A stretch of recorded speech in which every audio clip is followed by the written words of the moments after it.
So আবারও চলে আসলাম, বাকি পার্টটা এখানে দেখাবো। সো এখন আমরা আসলে কিভাবে করব একটা ডিজাইনে। দেখেন, আমরা যদি এটাকে পয়েন্ট ধরি, কেন পয়েন্ট ধরতে যাচ্ছি, এখানে মিডল পয়েন্ট হিসাবে এটা ধরতে পারি। এখানে দেখেন, এটা যদি ডিভাইড করে ফেলতে চান,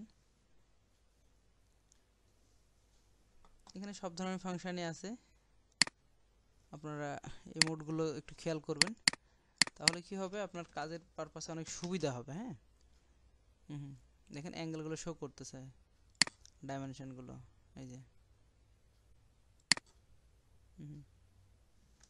সো এগুলো আপনার কাজের ক্ষেত্রে খুবই প্রয়োজন হবে। যেমন হচ্ছে এই যে এখানে মিডিল পোর্শনটা যদি আমি ধরতে চাই,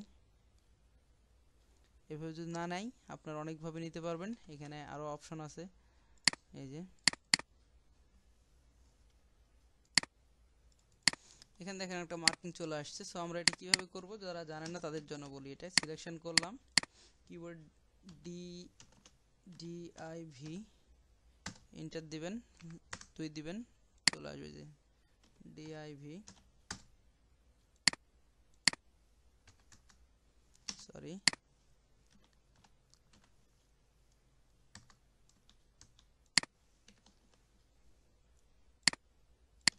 কিবোর্ডে লিখবেন DIV সিলেকশন 2, চলে আসছে।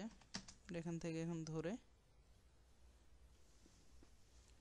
আমরা এটাকেও কপি করতে পারি, এটা মিডল পোর্শন হিসাবে।